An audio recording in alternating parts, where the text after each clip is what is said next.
Antarctica is about as remote a place as you can find on Earth. It contains 70% of the world's fresh water, trapped in an ice sheet that's up to 5 kilometres thick. And because of this, Antarctica is a huge influence on global weather patterns.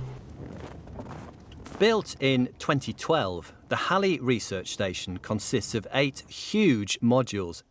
And just like a moon base, they have everything needed to maintain life in a hostile environment. We're starting in the quiet room, which doubles up as a library. Move out into the first part of the accommodation block. Now we're moving through into the main dining room and lounge area. So this is the real sort of hub of the station. We're just coming past all the pictures of past winterers.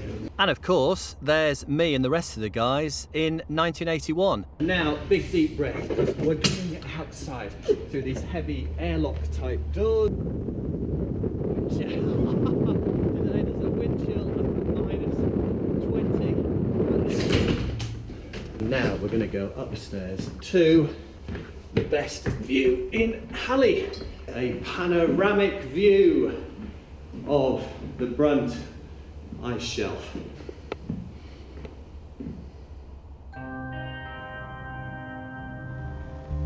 Back in the early 80s, when I was last here, Halley was at the centre of a global environmental news story, all about a frightening man-made hole high in the stratosphere. Sprays are destroying a vital part of the Earth's atmosphere.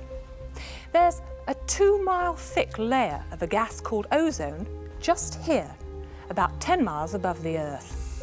It shields all life on the Earth's surface from the sun's harmful radiation.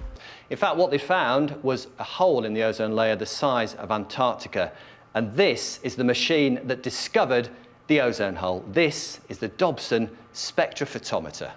Measurements are still being taken on a daily basis, and what they show is that it will take at least to the end of the century for levels to return to near normal. So it seems as if the rot has stopped.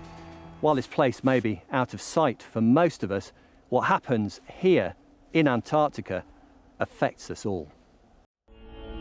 Each winter at Halley, there's a dazzling display of light, the Aurora Australis.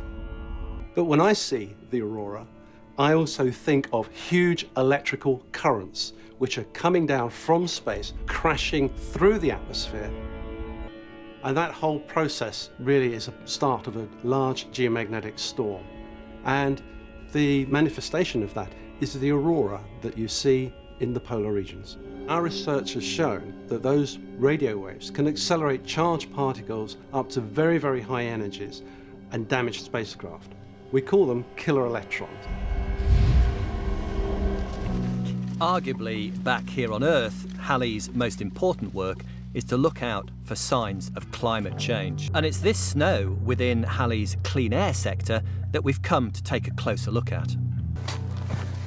We're wearing these fetching overalls to prevent us contaminating the snow samples. Because the air here is so pure, chemicals trapped in the snow reveal historic climate change. Millennium-old ice cores only contain natural pollutants from forest fires and volcanic eruptions. The snow samples contain everything man-made in the modern world. So comparing the two can help determine the impact those pollutant levels may have on the climate. Long-term measurements have found that temperatures across the Antarctic Peninsula have risen by over 3 degrees Celsius over the last 60 years. That's more than 10 times the global average. Over the next century, greenhouse gases will drive further warming across Antarctica and its surrounding seas. The work being done at Halley is vital. We need to understand those processes to be able to predict the impact of that future warming.